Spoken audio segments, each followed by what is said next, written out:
Hello friends, welcome to Shreya's cooking channel.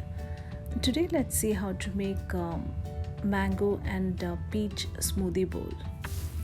For this recipe I've taken frozen mango, frozen peach, frozen raspberry, milk,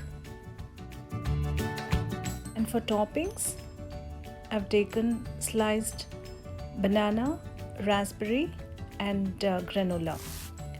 This is a very easy recipe. All we have to do is add all the frozen fruits to a blender, add milk and blend it until it's smooth. You can see the consistency here. If you need it to be more sweet, you can add honey while blending.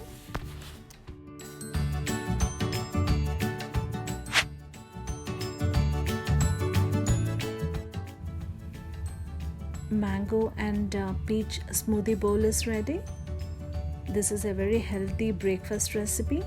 Please try this and send your comments, and also subscribe to Shreya's cooking channel. Thank you for watching.